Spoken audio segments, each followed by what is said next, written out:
Welcome to We're Woke, Aren't We? The podcast where we deep dive into the culture, society, and everything in between. Join us as we navigate the woke wisdom and unravel the truth of the world. Get ready to challenge perspectives, spark conversations, and explore what it truly means to be woke. Welcome back to today's episode, guys. Hey guys. I'm your host, Rionce. And I'm your host, Chloe. And you're listening to We're Woke, Aren't We? And today we're going to start off with our favorite segment of today's of the pods, I think, ever. And we'll be back next week with Our Love to You, sharing our thoughts and opinions from Bell Hooks' book, a famous feminist activist's book called All About Love. You guys can purchase it in the link below. You can see it in the description. We'll put it in. And it's basically some chapters, a few pages from the book that's personally connected with me. I'm the one that's read the book. Chloe has not read the book.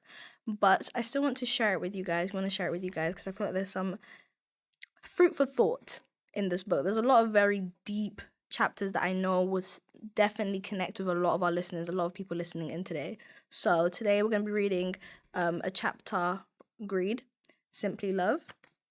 I'm just going to read you guys this page and ask Chloe what she thinks about it because, you know, we're both young people. You know. We understand what it's like to be greedy, to feel addicted to things. Growing up, you feel addicted to your phone, you feel addicted to boys, girls, wherever it is. We know about addiction. So she says, fixating on wants and needs, which consumerism encourages us to do, promotes a psychological state of endless craving. This leads to an anguish of spirit and torment so intense and that intoxicating substances provide release and relief, while bringing in their wake the problem of addiction. Millions of our nation's citizens are addicted to alcohol and legal and illegal drugs. In poor communities where addiction is the norm, there is no culture of recovery. The poor who are addicted, who lack the means to indulge in their habit, are caught in the grip of their major physical and emotional suffering. Addicts want release from pain. They are not thinking about love. In Stanton Peele's useful book, Love and Addiction, he makes the insightful point that addiction is not about relatedness. Addiction makes people impossible. Most addicts are primarily concerned with acquiring and using their drug, whether it be alcohol, cocaine, heroin, sex, or shopping. Hence, addiction is both a consequence of widespread lovelessness and cause. Only the drug is scared to an addict. Relationships of intimacy and closeness are destroyed by the addicted individual who participates in a greedy search for satisfaction. Greed characterizes the nature of this pursuit because it is unending. The desire is ongoing and can never be fully satisfied. What do you think about that? Okay, hearing that page, what do you think about that? And hearing Bell Hooks' thoughts on addiction. I guess it was interesting to hear it from her perspective because she's basically saying that addiction is a form of greed. Okay. But yeah, I guess when you think about it that way, it is like a form of greed because you're wanting more, knowing the cause of it. The consequence. Yeah, the consequences. And also, I think it's important to note, she does not describe, but she gives a list of things that common things that human beings tend to be addicted to. Alcohol, cocaine, heroin, sex, or shopping. A lot of people listening in may or may not think shopping or sex might be typical things when you think of addict or addiction. But it's definitely noteworthy to note, because I know many people that are addicted to shopping. Like, genuinely addicted to shopping. Despite their current situation, despite where they are in life, the financial means they have, they still feel that endless craving of wanting things, desiring things, consuming things. And I think it's especially within those less fortunate communities where people are constantly pushed with the constant media of all the consumerism, that they feel a lack of, or it's like a deep-seated of feeling less than worthy, that they, consume these materialistic things, buy things, try to own things so much so they can feel something, feel a bit more, feel a bit more worth. Instead of us thinking as a society, okay, let's have more love for ourselves. Maybe you don't need to have that new pair of trainers. Maybe you don't need to have that new outfit. I look good the way I come, however I come, because I'm coming. It's not what I'm wearing or what I have or who I am. Or not who I am. What I own is what says who I am. Who I am is what says who I am. How I speak, my personality, the tone of my voice, how I communicate with people, how I share space with others, how I show love to others. That's who I am. It's not the things I'm wearing. And I think that's important to note when she's talking about shopping as an addiction. Because people tend to, well, not all people, but some people tend to associate their personalities with material things. Yeah, I think that's very interesting to note too. I feel like especially in this generation, generation with the TikTok, the Instagram, social media so heavily dictating to us kind of what is in, what is out. If you're still wearing this, then you're behind, Yeah. basically you're behind other people. You need to be doing that, you need to be getting there. All these like so many it's so It's like they're tiring. attaching their self-worth Literally, you're attaching to these self-worth to things. materialistic things that are gonna go out by next Yeah. season, bro. Next season's in 3 months. And they're gonna say if you're not wearing red pumps and leopard print jeans, you're basically not the shit. Yeah. And it's like, who is making these rules? Like, who's actually making these rules for life? It's tiring, it's It is excessive, exhausting. and it's too much pressure for a society to attain to. Even with sex, like, so many times I've heard from male friends, like, younger, older, same age as me. I'm 21, me and Chloe both 21. They feel as if, I don't know, with women, losing your virginity is more of like a personal, intimate thing, whereas we don't perhaps speak about it too much, or it's not so heavily like pushed that you should do for women. Whereas Yeah. for men, it's the complete opposite. And like guys feel like they're behind generally if they haven't if they haven't acquired many women in life or been with many women. And it's like Yeah. a toxic masculinity thing that's obviously in masculine culture, that you have to be a man, you should be sleeping with girls. Like if you can't get girls, like there's something kind of like wrong with you, or they adhere it to stereotypes of being like, gay or all these other things. It's just like toxic. First of all, Yeah. it's not that serious. There's no rush to have sex. Like sex is a personal, intimate thing that people will do when they want to do with consent, I hope. And why is it like a thing where it's like a competition? Yeah. Why are we competing for bodies? I was literally thinking the same thing in my head. Like they turn it into this competition. Thing. Like it actually doesn't have to be a competition. It does not have to be a competition. It's something that I've noticed with a lot of men. They do compete with each other. Like it generally gets them down. Like they generally feel a sense of like emasculinity, like less masculine, if they haven't been able to like reach this cornerstone, get to this thing. And it's insane that you would attach your masculinity, who you are as a person, to an act. Yeah. You know what I mean? Yeah. An act that can be good or bad, long, short. You know what I mean? It can happen, it can not happen. It's so fleeting. Yeah. Why would you attach who you are and who you see yourself to be to something that's so unstable in itself? Like even the form of what we see as sex in this generation has changed. It's not the same. It's become used negatively, predominantly. And I think it definitely is a type of addiction. It's in our music, it's in our movies, it's in our kids shows, it's even in the jokes that we wear on our tops. It's everywhere. It's a bit excessive, no? I think so too. But they will get down on someone for taking alcohol and cocaine, but you won't get down on someone for using these same things. It's unjust. It's unjust, and they're picking and choosing the things we see as addiction. So that is the page I wanted to share with you guys. That's what we wanted to talk to you guys about, Our Love to You. Please read the book. Let us know if you read that chapter, even what you think about addiction, the things that Bell Hooks listed, whether you agree with them. Do you see addiction as relating to lovelessness? Is it a cause, an effect? Do you believe someone that's an addict can truly ever love or spread love if they continue to love that thing more than the rest of us? Let us know in the comments down below, or you guys can give us a DM at woke aren't we on Instagram, and we will give you guys a message back with our thoughts.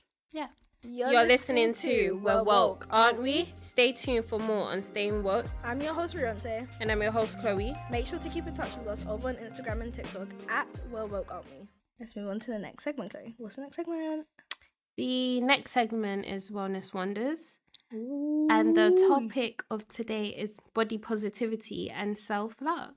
Ooh, some good topics. Why did you choose body positivity? Because this is something that humans in general typically experience. Like they struggle with body image. Yeah, definitely. Because of these like beauty standards. Literally. I think it's starting to even trickle down to even younger. Minus our generation and our age groups, like even kids as young as primary school, like 5s and 10s, like I hear them talking about their bodies, and it's kind of mind-blowing to see how much, because kids aren't going to hear things from adults, you know what I mean? So like if they're saying it, they're clearly hearing it from a lot of people saying things like my belly's big or like stuff like that, talking about surgery, and it's like It's kind of damaging. It's kind of scary, actually. Yeah. Didn't you mention something about your little sister who said something like that? Oh my gosh, yes. My little sister had asked me. She was like, not asked me. She basically was like wearing her top, and she was like, "I'm like my tummy showing," and I was like, "Huh? What?" I had to shut that shit down ASAP. Told her to why, and gave her detailed, explicit reasons on why loving herself is so important. Obviously, I had to explain it in like a more childlike manner, but we went through everything. That was a lengthy 30-minute conversation. And at the end of it, she was like, "You're right. I'm not even gonna," you know what I mean? Because insane. She probably most definitely heard that around or seen it, because obviously she's on, not on social media, but like she's on YouTube. It's on YouTube Shorts, all that kids-ish. Yeah. And like even the shows, even the games she plays. Like there's a BBL game. My life. There's a BBL twerking game. Oh my gosh, Like, no, I've seen a twerking not game, even but joking. a BBL game. Yes, there's a BBL twerking game. And Oh I was my like, gosh. why are you playing this? Yeah, Like, that's literally, like a no-go. What? No, but also, it's not even why is she playing. Why are they promoting this to children? Why is this so heavily in our society that they need to trickle it down to children? There needs to be more guidelines, because it's literally easy for us to download games. I think that's the easiest thing a child can do, because there's no age restrictions really on games. True. They should really like put some age restrictions on games. I don't think they take that seriously. Well, that breaks into the whole like games regulation thing, which is too lengthy to get into, but definitely should be more heavily regulated on games. Even the things in games like the chat boxes, crazy. Yeah. But moving back to body positivity, that just goes to show how like kind of toxic our mindset around like bodies and different body types and what bodies actually look like has become. It's always been crazy. Like back in the day, in the early 2000s, the heavily popularized slim physique, blonde, like, you know, blonde hair, blonde eye, it was a bit too much. Yeah. It was very unrealistic, because obviously when you go outside and you see people in everyday life, like they don't look like that. Like people don't look like that. So I think we just got to a point where it's become a bit of an extreme now. Like, yes, especially this goes in hand with like surgeries that women and men, people are just having surgeries that really unsafe surgeries. Harmful. Yeah, it's like the risk to your life is so dangerous, all for looks. Like, and it's not like you shouldn't do it, but then it's like if something is gonna put you in harm's way, or is going to influence others to put themselves in harm's way, is it really worth it? Like, no, I don't want you guys to think about, I'm telling you should or you shouldn't. Yeah. I'm talking about, is it worthy? Is it worth it? It's just like the lengths you'll go to. It's like, how far will you go then? Yeah. And I've heard like crazy stories about some of the surgeries people got, or like, you know, when people do, when they do like shots, that's so illegal. And so many people do that. I wanted those. I wanted that. I wanted that look. I did want it. Sometimes I still get in the mindset of I want those things so I can feel good about myself, I can feel better. But it's just like, who's to say even when you get those things you will feel better? And 9 times out of 10, it's never that. Like, it always comes with extra complications because it affects your health. It affects the safety. Like, you have people that love you around you that want you to be safe and okay. And it's like, why go and even bring stress into your life when you can simply just actually work on loving yourself, than rather go through a 2-year healing process? Would you rather a 2-year healing process or a 1-year dedication to loving yourself? I think the latter is making a lot more sense. And by latter, I mean the one you're loving yourself. Like, I will say my way of helping myself feel a bit more confident with my body positivity and getting out of body dysmorphia is becoming comfortable with what I look like in front of the mirror. Like, I stand in front of the mirror and I just look at myself, whether it's morning, night, after I've just gotten up and I'm looking crazy, or after I've gotten ready, I look at myself. I don't skip over a single part, and I admire all the parts about myself. The parts I don't like especially, I pay more attention to those. Just getting used to seeing it, realizing that it's okay to look this way. That's kind of how it starts. Like, I know a lot of us that have body dysmorphia, the young women listening, it's really difficult to look at yourself. Yeah. You kind of feel shame. You feel embarrassed, and it's dealing with those emotions, being honest to those emotions you're feeling and combating them head on. Like, I feel like being the Lulu and going around the bush is not going to get shit done. Yeah. You know what I mean? If you really want to focus on building self-love, focus on looking inwards, rawly, truthfully, unfiltered. Yeah, that's what I would say. What's your tip for helping body positivity, combating those blues that you be feeling? I say that energy that you're using to focus on yourself, you could use it on other things that benefit you. And then in turn, you'll feel more better about yourself, I'd say. Example could be maybe taking your health more seriously. Yeah, definitely. So that could be eating better foods that are good for you, or it could be exercising more. Yep. And it doesn't have to be like in the gym. It could be things like, I don't know, yoga or Pilates, or just taking a walk outside. Yep. So yeah, I'd say just focus on things that benefit you. And then in turn, you'll feel better about yourself internally. Yep. So then you won't feel too bad about what you see in the mirror. Also, if you are working on yourself, I think you'll just kind of start to look better. Literally, if you actually dedicate that time towards actually working on yourself, putting that all into you, because like who else is going to? Yeah. You will inward feel better. Yeah. Without a doubt. It's like goes hand in hand. Look better. Look better, smell better, get better. Yeah.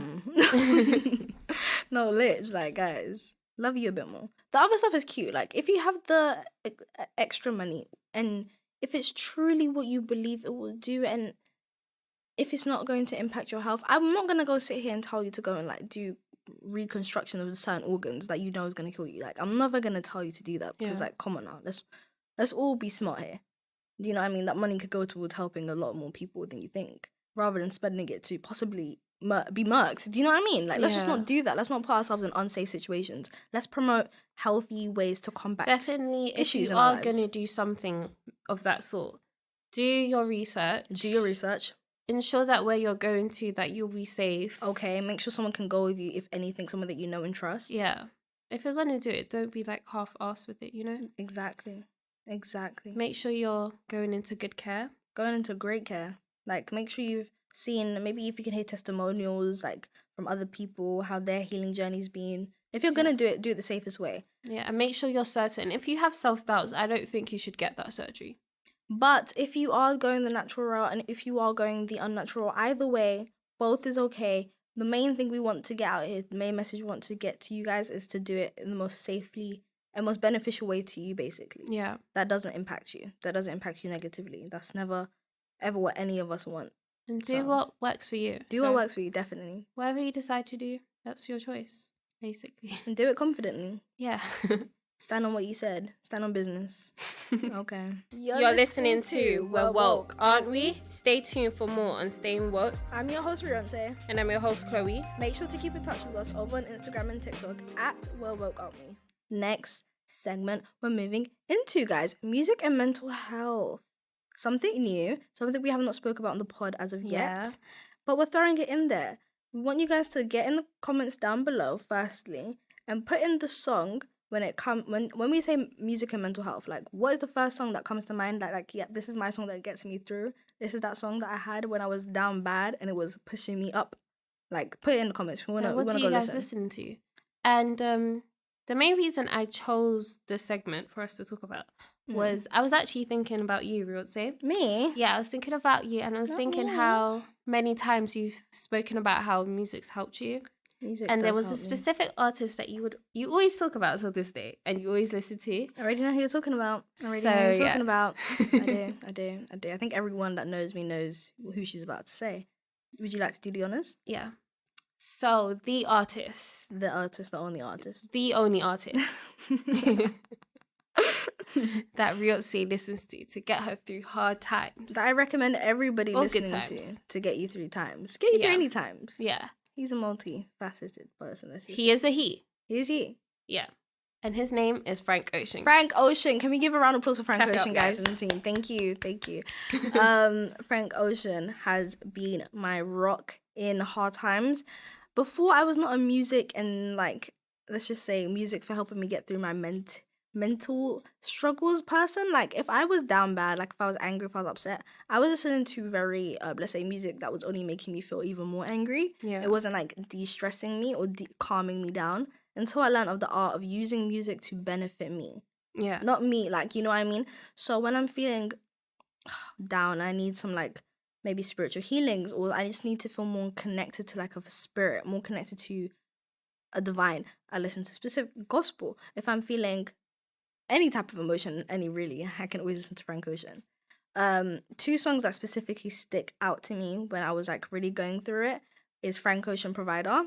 Mm-hmm. I think I listened to that song day in, day out, 40 days and 40 nights, guys. That song was religion, like, no lies. That song, the lyrics, or everything about it. Yeah. It was like, it kind of gives me chills even thinking about it because I was so depressed, truly. And that song was, I would cry through it when I would try and get up and go out. It would be there. It would still be playing. I would think about the lyrics. I don't know why it connected with me so much. But that's the really song that made me like glue on to Frank Ocean. That made me just like become so in love with his music, truly. And then the first song, surprisingly, one of the first songs I kind of heard of him, but like the one that connected with me personally is Chanel. Because that's when I was like recently, coming out, figuring out who I am. And in the song, he's also talking about like a past lover of some sort, whatever the case may be. And it was like cute. I don't know. I felt extra, proud to be queer and whatnot. I felt very confident. It was making me feel. I listened to it every single time I was about to like when I first came out, I was like going to a lot of baby gay events. So I listened to it every time I'm about to go to an event or something, just to make me feel a bit more welcome, at ease, yeah, more peaceful in my mind, because I did feel a bit, scary. Yeah. But those are my songs. Do you have any songs here that you'd like to share with the audience? People listening at home, maybe they can check it out too. See, I don't have like specific songs. I don't have like favorite songs, but there are two songs that I do like connect with a lot. Maybe a specific artist that you connect with. I wouldn't even say I wouldn't even say I have a favorite artist as well. But I would say Lauryn Hill. I have to find peace of mind. Lauryn Hill is a lot of people's find peace of mind. Lauryn Hill is a lot of people's like get them through bad times song. A lot of especially like black people. Yeah, it's Lauryn Hill. I would say that one. Yeah. That's a great song. I really love that song. Great song. Because that song is, first of all, it's like 10, 11 minutes long. It is. It's a long song. And then on top of that, I would say basically her just talking about God. But basically her talking about God. Time. And it's about her like it's talking about the system, like breaking down the system. Like it's like a really fruit for thought song. Like it makes you think about your choices, your actions, what you're doing in society, and how you're contributing. And if you're really living for yourself, living for your soul, or living for things that don't matter, things that break you down. Also talks about like probably toxic relationships. Yes. I think she was talking about a lover, but maybe it wasn't. But I think in general, she's just talking about toxic relationships, and she needs to find a peace of mind, and she finds that peace through God. So yep, I definitely relate to that song. I'll say that song. I was gonna say Pink Metal by Frank Ocean, but that didn't really get me through hard times, But I do really like that song. So I love Pink Metal is a good song. It's a great Frank Ocean song. Not one of my faves, but it's a great song. It's one of my faves by him. That's I really like that song a lot. Yeah. Well, both of those songs are really great choices. But honestly, you don't even have to listen to music when you're like depressed or whatnot. Whatever emotion you're feeling. Yes, get a song music. On. Yeah.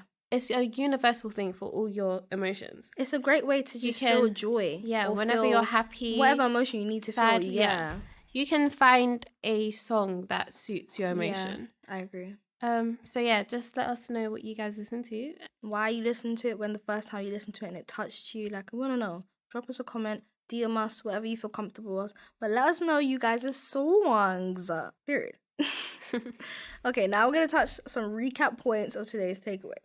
So, Greed, Chloe, what did you learn today from Our Love to You? What do you something you think our audience should have taken away? To be more content and grateful with what you have. Okay. For example, when Bell Hooks was talking about addiction, ultimately, when you seek those things like addiction, in whichever way that is, in the end, it has harmful effects. It's not a long-lasting, great feeling, Okay, immediate gratification is great, guys. It's great in the moment. We all given for immediate gratification, whether it's getting a sweet treat, whether it's not going to gym that day. But think about that long-term gratification, that long-term thing when you work towards, or that thing that you don't give in towards automatically just so you can reap the benefits of it in the future. I think, especially the society we live in, addiction is all over us, it's surrounding us, and it feels so overwhelming. Yeah. But no, you can overcome it, you can be stronger.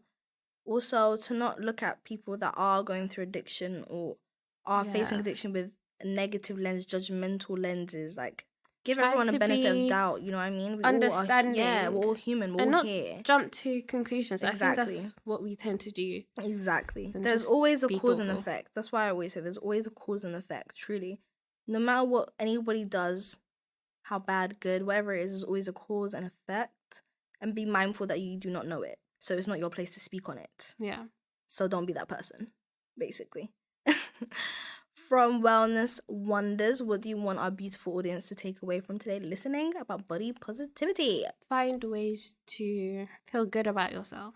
People should do things that they enjoy and what makes them feel good. Definitely. So just find what that thing is and continue to do it. Focus on it. Lock on it. Yeah. Like there's no tomorrow.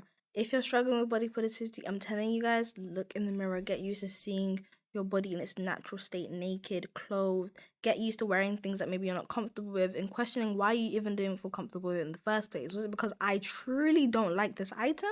Or was it because society said that because I look like this, I shouldn't wear this? Get used to beating those stereotypes, to defining who you are as a person through loving your skin, loving the flesh that you are in. Truly, it's a blessing. It's a beautiful thing to see. And going through it, it's a hard journey. There will be times where you give up. There will be times where you forget and you say negative words towards yourself and your body. But you can keep, as soon as you get down, you can keep going. There's no timestamp on self-love. However long it takes you, it's your own journey. And for music and mental health was something new we introduced into the pod. Please do guys let us know in the comments down below what songs help you. If there's any perhaps... Even I listen to just calming music when I need to get into like a focused mind space. Yeah. Like calming, just playing, relaxing music. No words, no nothing. Literally, sometimes just ocean sounds or rain. Yeah, I was gonna say rain. Bro, that helps me a lot when I'm sleeping. That shit is medicating, like literally. Does music have a therapeutic effect for you guys? Exactly. Let us know. Just let us know in the comments. But let us know if it does for you, or if you know someone that perhaps is struggling and there's something they can take away from this. Let them hear this part of the pod. Let them hear our recommendations. And yeah, do wish you guys the best. Yes. On your wellness wonders, on your wellness journeys, on your mental health journeys. This pod was very sincere, it was very gentle, not too humorous as our others will be. But we'll be back with the jokes and the gigs next week. Promise. Promise. That's us, guys. I'm your host, Rionce. And I'm your host, Chloe. And we are Well Woke. Aren't we? Bye. Bye, guys. Thanks for tuning in to another episode of Well Woke, aren't we? Keep the conversation going by following us on Instagram and TikTok at Well Woke, aren't we? And sharing your thoughts with the hashtag Well Woke Podcast. Until next time, stay curious, stay woke.